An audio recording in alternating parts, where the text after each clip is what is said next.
नमस्ते, मैं अभिषेक और मैं इस समय हूँ मतगणना स्थल पर, जहां घोसी उपचुनाव के लिए मतगणना हो रहा है। और मतगणना में लगातार समाजवादी पार्टी के उम्मीदवार सुधाकर सिंह लीड बनाए हुए हैं। अब तक 14 राउंड का मतगणना हो चुका है, जिसमें 19,000 वोटों से सुधाकर सिंह आगे हैं दारा सिंह चौहान से। तो कहीं ना कहीं जो भाजपा के उम्मीदवार चुनाव हारते हुए दिख रहे हैं और समाजवादी पार्टी के नेता सुधाकर सिंह लीड बनाते हुए जा रहे हैं, और संभावना जताई जा रही है कि सुधाकर सिंह 40 से 45,000 वोटों से चुनाव जीत सकते हैं। ऐसी अभी तक की चर्चाएं हैं, लेकिन यहाँ पर मीडिया सेंटर में जो मौजूद पत्रकार साथी हैं, उन्हीं से हम बातचीत करते हैं और घोसी चुनाव के समीकरण को जानने का प्रयास करेंगे कि किस तरह से समाजवादी पार्टी के नेता सुधाकर सिंह आगे हो रहे हैं। पूरे चुनाव में क्या समझ में आया, क्यों सपा के नेता आगे हो रहे हैं? देखिए, यह जो घोसी विधानसभा 354 का उपचुनाव हुआ है, यह सीधे सीधे अब तो लग रही है कि जनता बनाम भारतीय जनता पार्टी की लड़ाई हो गई है। इसमें अब सपा का कोई दल नहीं रहा, क्योंकि जिस हिसाब से भारतीय जनता पार्टी ने अपने प्रत्याशी को उतारा और दल बदल का मामला सामने आया, उसे देखते हुए ये लग रहा है कि यहाँ कुछ स्थितियाँ बिल्कुल जनता के समझ में इतर हो गई, जिसका परिणाम ये है कि सपा जो है शुरुआती दौर से लीड बनाई रही। कुछ उतार चढ़ाव हुआ भाजपा के पक्ष में भी, लेकिन उसका कोई फर्क सपा के उम्मीदवार को नहीं पड़ा। आज स्थिति यह है कि यह चुनाव जो है सीधे सीधे अभी सपा के खाते में जा रहा है और अभी 14 राउंड की गिनती हो पाई है। तस्वीर तो यह सामने आ रही है, यह अभी मार्जिन और बढ़ेगी, सपा प्रत्याशी की लीडिंग की स्थिति और बदल सकती है। तो यहाँ पर अन्य और पत्रकार जी लोग हैं, क्या लग रहा है कि जिस तरीके से सपा चुनाव एक तरफा जीतती हुई जन समझ में आ रही है, अब क्या लगा? देखिए, हम इसको जो है सपा का चुनाव जीतना नहीं मानेंगे, क्योंकि यह जो चुनाव हुआ था उपचुनाव, यह घोसी की जनता और दारा के खिलाफ था। और यहाँ घोसी की जनता जो है चुनाव जीतती नजर आई है। घोसी की जनता के सामने एक ही विकल्प था कि वह स्थानीय और बाहरी का जो मुद्दा था, उसमें जो न कि स्थानीय मुद्दे के तहत वह सपा के तरफ जो है वोटिंग किया हुआ है। और सबको था कि बार बार जो न कि चुनाव हो रहा है, और इन्होंने जो है विधायकी से इस्तीफा दे करके और फिर उसी पद पर लड़े हैं। तो इससे जो न कि लोगों का जो बोझ बढ़ेगा, इसको लेकर के सपा के तरफ जो है लोगों की रुझान आ गई और यह और जो है आगे जाएगी। हमको लग रहा है कि जिस तरह से चल रहा है 50,000 से ऊपर से जो है सपा प्रत्याशी की जीत होगी। क्या लग रहा है जिस तरीके से इस चुनाव में भारतीय जनता पार्टी के दिग्गज प्रचार में जुटे रहे, 40 मंत्री, 2 डिप्टी सीएम, खुद मुख्यमंत्री आए, चुनाव के परिणाम फिर भी सपा के पक्ष में जा रहा है? देखिए, ये सपा के पक्ष में चुनाव का परिणाम नहीं है, ये जनता का परिणाम है। भाई, जनता का जनादेश है। आप जनता से उनका मतदान करने के लिए कहते हो, तो मतदान जो विवेक पे किया जाता है, न कि किसी दबाव में, न किसी जाति के, न किसी। जनता ने ये दिया है कि आप बार बार जाति का कार्ड खेल के और परेशान करने का प्रयास करेंगे जनता, तो जनता जागरूक हो चुकी है और जनता कह रही है कि आप समझो और सुधरो, नहीं तो ऐसे ही परिणाम आपको देखने को मिलेंगे चौंकाने वाले। तो यहाँ पर तमाम लोग हैं, तमाम मीडिया संस्थान के लोग हैं, उनसे हम बात करेंगे और प्रयास करेंगे। सर, घोसी का उपचुनाव क्या समझ में आ रहा है आप लोगों को? चूक गए चौहान। चूक गए चौहान। आप लोग 3-4 दिन से कवरेज कर रहे हैं, क्या समझ में आया चुनाव का? लोकल एंटी इनकम्बेंसी बहुत ज्यादा थी, लोग नाराज थे, लोग बदलाव चाह रहे थे।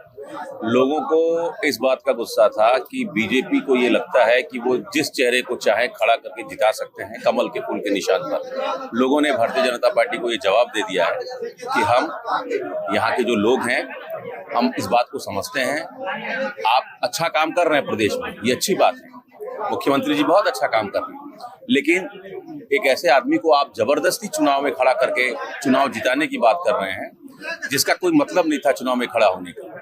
डेढ़ साल में घोसी को उपचुनाव में भेजने का कोई मतलब नहीं था। तो ये एक नाराजगी थी और ये नाराजगी का इजहार है जो परिणाम के रूप में दिख रहा है। तो आप बता रहे हैं कि जनता ने नाराजगी जाहिर की, आप हैं सर, आप भी कवरेज कर रहे हैं, क्या समझ में आया घोसी का माहौल? सपा के पक्ष में जनता वोट की है अभी तक का जो आया? देखिए, यहाँ 2 चीजें जो मोटी मोटी थी देखने में आई हैं।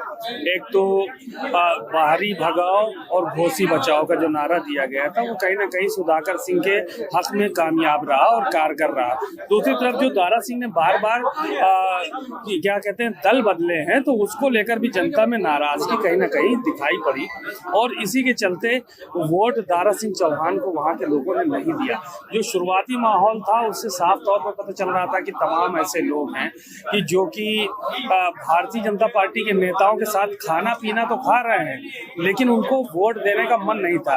काफी टाइम तक हमने भी ग्राउंड रिपोर्टिंग की है, कई चीजों के बारे में हमने भी जाना है, तो घोसी का मिजाज थोड़ा दूसरे तरह का है।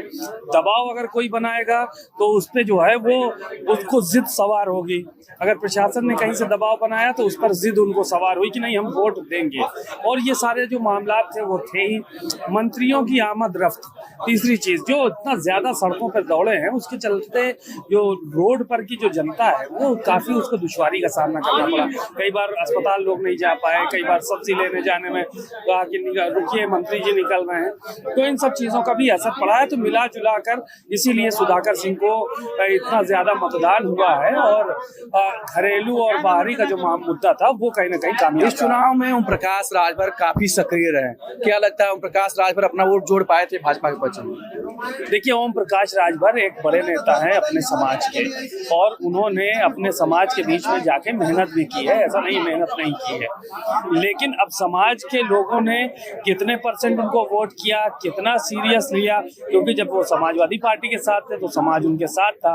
अब वो भारतीय जनता पार्टी में गए हैं तो पता नहीं महेंद्र जो है राजभर उनके मुखालिफ में गए हैं, तो जाहिर है कि कहीं ना कहीं इन सब चीज़ों का भी असर पड़ा है। लेकिन जो राजभर समाज है उस पर ठीक ठाक पकड़ है, क्योंकि मुख्यमंत्री कार्यक्रम में भी देखा गया था कि बड़ी संख्या में राजभर समाज के लोग वहाँ पहुंचे थे पीला झंडा लेके और बात करने के लिए। ओम प्रकाश राजभर जब पहुंचते ही मंच पे तमाम लोगों ने नारेबाजी की, तमाम बातें किया और झंडा पूरा पीला था और वो दावा भी कर रहे थे कि हम लोग यहाँ से जीतेंगे। तो राजभर समाज के बीच में कहीं ना कहीं एक अपनी अलग उन्होंने पहचान बनाई है और मैक्सिमम राजभर समाज का वोट लग रहा था सभी को कि उनको मिलना चाहिए। लेकिन राजभर समाज का वोट और निषाद समाज का वोट जितना है घोसी की विधानसभा में, उतना अकेले वोट बैंक मुस्लिम समाज का है। दोनों का अगर इनको मिला लिया जाए तो इन सब चीजों का असर है।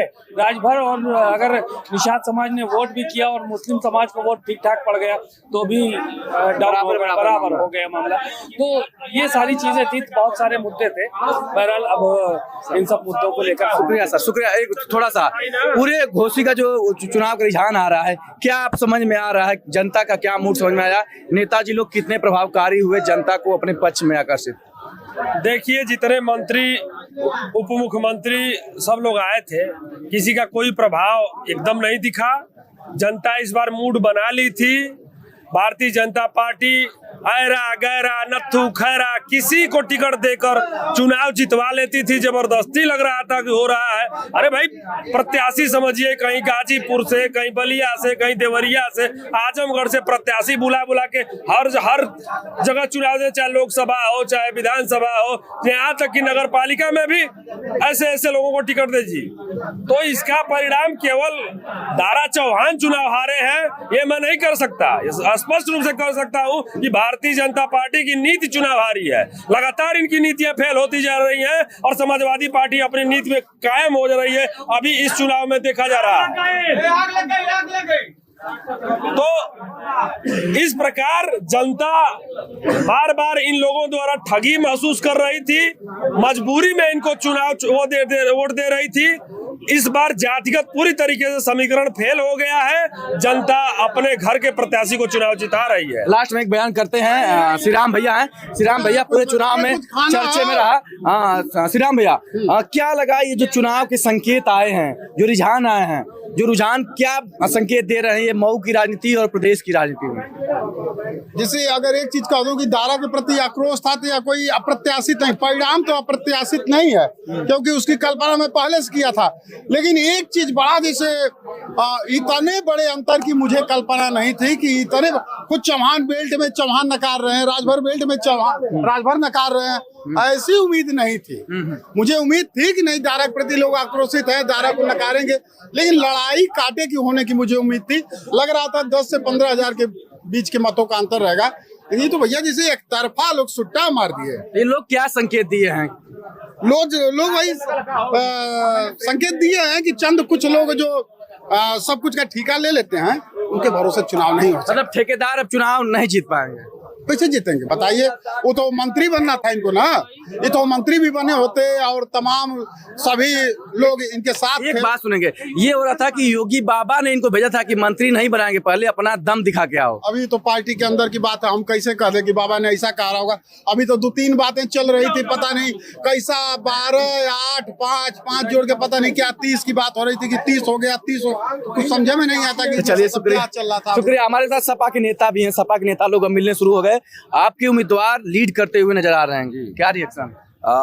हमारे उम्मीदवार लीड कर रहे हैं, उसमें आप लोगों की बहुत बड़ी भूमिका है। मैं आपको बहुत बहुत बधाई देना चाहता हूं और धन्यवाद प्रकट करना चाहता हूं, और मैं अपने राष्ट्रीय अध्यक्ष अखिलेश यादव और माननीय शिवपाल सिंह यादव जी को भी आभार प्रकट करता हूं कि इस चुनाव की मॉनिटरिंग लगातार करते रहे। और यह चुनाव जो है, मैं बार बार कह रहा हूं कि जो पियरका चाचा कह रहे थे कि दारा काम करे चाहे न करे चुनाव, हम ही जीतब 100%। अब पियरका चाचा भगवान भी बारिश भइल बा, पियरका चाचा आवे और पानी लगल बा, गेहूं करे पियरका चाचा यही में आके। तो देखिए जिस तरीके से पियरका चाचा यानी ओम प्रकाश राजभर की बात चल रही है, फिलहाल इस चुनाव में मुद्दा यही रहा, स्थानीय बनाम बाहरी और दारा चौहान के दल बदल के खिलाफ जनता ने वोट किया है। तो चुनावी कवरेज के एक रिपोर्ट आपको मिलती रही। फिलहाल आप लोग पत्रिका उत्तर प्रदेश पर अभिषेक सिंह के साथ जुड़े रहिए, चुनावी एक अपडेट आपको मिलता रहेगा।